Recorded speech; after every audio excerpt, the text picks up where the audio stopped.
పలు భాషల్లో రిలీజ్ అవ్వబోతున్నటువంటి ఒక కంగువ పైన అంచనాలు భారీగా పెరిగాయని చెప్పుకోవచ్చు. ట్రైలర్ చూసిన తర్వాత మాత్రం విచిత్రమైనటువంటి క్యారెక్టర్ వేసినటువంటి సూర్య కావచ్చు, బాబీ డియోల్ కావచ్చు, చాలా ఆకట్టుకున్నారని చెప్పుకోవాలి.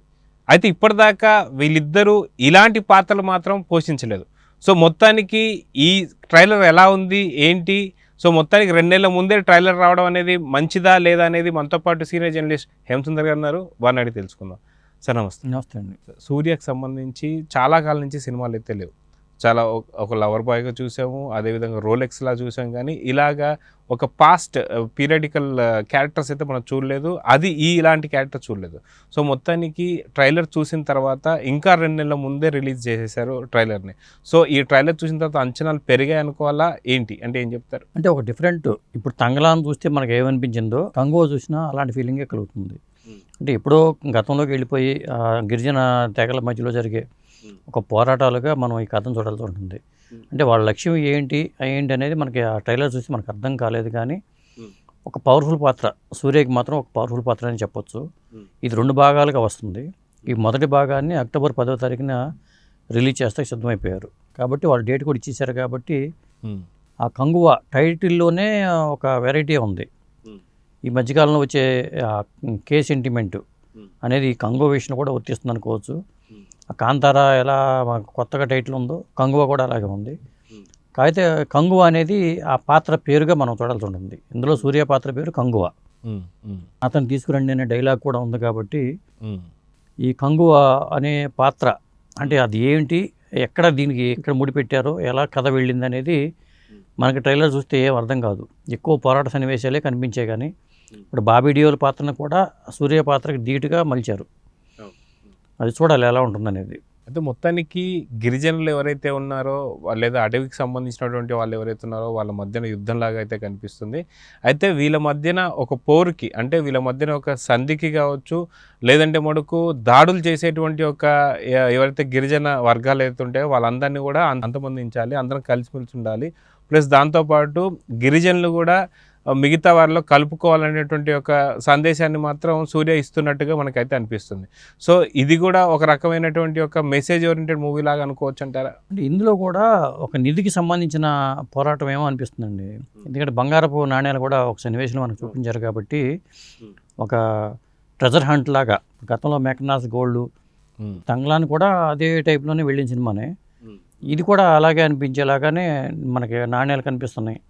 అంటే ఒక లక్ష్యం అంటూ ఉండాలి. కాబట్టి ఒక నిధి కోసమో పోరాటమో ఏదో ఒక టార్గెట్ పెట్టాలి. కాబట్టి ఆ టార్గెట్ బంగారపు నిధి కోసమేమో అనుకునేలాగా మనకి ట్రైలర్ అయితే ఉంది. మరి 2 భాగాలుగా ఎలా చెప్తారు ఇది డైరెక్టర్ శివ అనేది చూడాలి. అంటే కథ ఒక భాగంలో చెప్పే కథ జనరల్గా చెప్పుకోవాలంటే ఒక భాగంలో చెప్పే కథే. దీని ఒక భాగంలో చెప్పలేక 2వ భాగంగా చేస్తున్నారంటే దీని కథ వెనకాల చాలా పెద్ద కథ ఉంది అనుకోవచ్చు. అయితే సాధారణంగా ఈ మధ్యకాలంలో వచ్చే ప్రతి సినిమాకి కూడా సీక్వెల్స్ లాగా చూస్తున్నారు. అంటే అది హీరోకి సంబంధించినంత వరకు మంచిది అనుకోవాలా, లేదంటే ఎవరి రిక్వెస్టింగ్ మోడ్లో ఇట్లా సీక్వెల్స్ వస్తున్నాయి? ఎందుకంటే గతంలో మనం చూసుకుంటే చాలా పెద్ద పెద్ద స్టోరీస్ కూడా ఒక స్టోరీ లాగానే చూసాం మనం. ఇలాంటి సినిమాలు ఇప్పుడు సీక్వెల్స్ రావడం మంచిదంటారా, లేదంటే అది కొంచెం ఫిల్మ్ ఇండస్ట్రీకి కొంచెం దెబ్బ అంటారా? అంటే ప్రతి సినిమాని సీక్వెల్ లాగా చేయడం కరెక్ట్ కాదండి. అది ప్రేక్షకుడికి ఒక పరీక్ష లాంటిది. సినిమాలో కథలో విషయం ఉండి దాని మీద పాత్ర బాగా క్లిక్ అయితే సీక్వెల్ చేసుకోవచ్చు. కానీ సీక్వెల్ అనేది వాళ్ళ సినిమాలకు ఇంకో పెంచుకోవడం కోసమో, లేకపోతే డైరెక్టర్ అవకాశాలు పెంచుకోవడం కోసమో అట్లా చేయడం కరెక్ట్ కాదు. లేదా సినిమా మార్కెట్ని పెంచుకోవడం కోసమో పెంచుకోవడం ఇట్లా చేయడం అనేది కరెక్ట్ కాదు.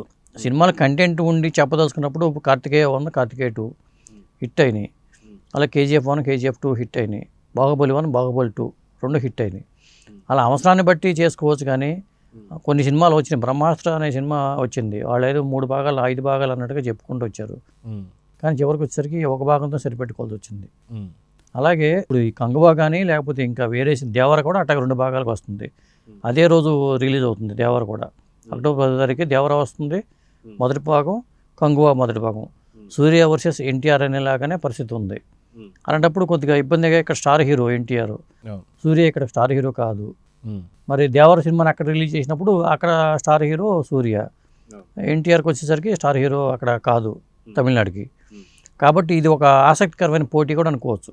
ఈ 2 సీక్వెల్స్ 2 మొదటి భాగాలు వస్తున్నాయి కాబట్టి. అయితే సూర్యని ఇప్పటిదాకా ఇలాంటి గెటప్లు అయితే చూడలేదు. సో మొత్తానికి తన గెటప్ చూసినప్పుడు తన చేతి పైన ఉన్నటువంటి ఒక కొన్ని మార్క్స్ కావచ్చు, లేదా తన మొహం పైన ఉన్నటువంటి ఒక కొన్ని విచిత్రమైనటువంటి ఒక ఇవి. సో సూర్యని చూడగానే గ్లామరస్ పొజిషన్ నుంచి ఇంకా పూర్తి గ్లామర్లోకి వెళ్ళినటువంటి సూర్యని క్యారెక్టర్ చూస్తే ఎలా అనిపించింది? అంటే కొత్త పాత్రల కోసం డైరెక్టర్లు తప్పిస్తున్నారని మనం అర్థం చేసుకోవాలండి. కొత్తగా చూపించాలి హీరోల్ని. గతంలో లాగా అట్లా కాకుండా ఇప్పుడు జనం యాక్సెప్ట్ చేయట్లేదు. మనం ఏదో కొత్తగా చెప్తే తప్ప జనం చూడట్లేదనే భావన డైరెక్టర్లకు అందరికి వచ్చేసింది, హీరోలు కూడా వచ్చింది అది. అందులో భాగంగానే సూర్యని ఇలా డిజైన్ చేసుకున్నారు. గతంలో 7th సెన్స్ అనే సినిమా కూడా ఒక కొత్త సినిమానే చెప్పాలి సూర్యకి. ఆ సినిమా కూడా అప్పుడు బాగానే ఆడింది సూర్యకి. ఇప్పుడు ఆ సినిమా తర్వాత మళ్ళీ ఆ తరహాలో ఒక విభిన్నమైన పాత్రని డైరెక్టర్ శివ డిజైన్ చేసి చేసుకున్నాడని చెప్పొచ్చు.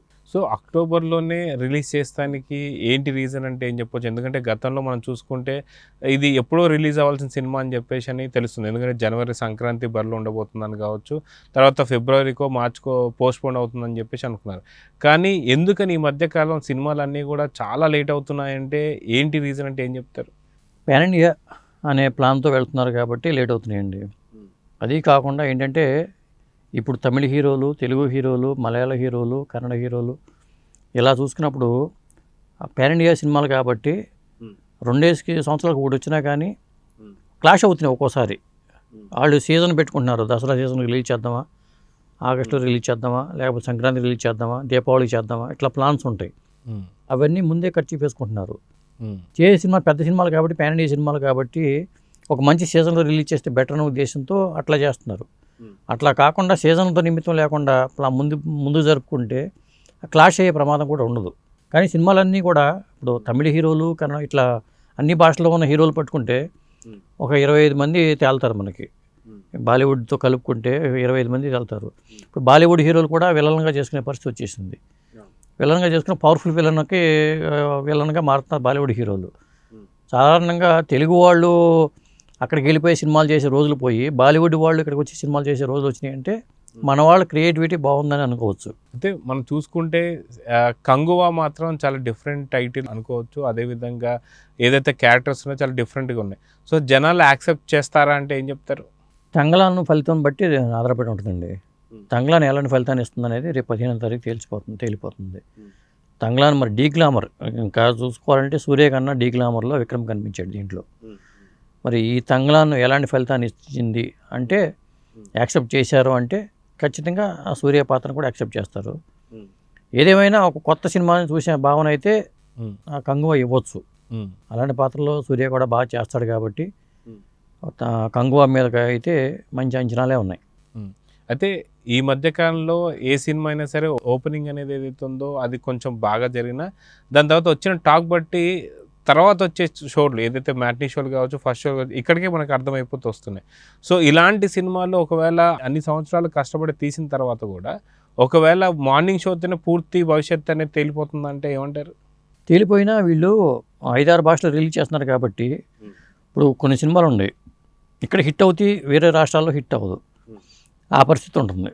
ఇప్పుడు పొన్నియిన్ సెల్వన్ 1 రిలీజ్ చేస్తే తెలుగులో పెద్దగా ఆడలేదు కానీ తమిళ్లో భారీగా వసూలు చేసింది. 5 భాషల సినిమాలు చేయడం వల్ల కొన్ని రాష్ట్రాల్లో క్లిక్ అయ్యి కొంత నేటివిటీ దగ్గరగా ఉండటం వల్ల హిట్ అయ్యి డబ్బులు వచ్చే అవకాశాలు కూడా ఎక్కువ ఉంటాయి. ఎందుకంటే భారీ బడ్జెట్ పెడుతున్నారు కాబట్టి ఒక విధంగా చేయాలంటే రిస్కే అది చెప్పాలంటే.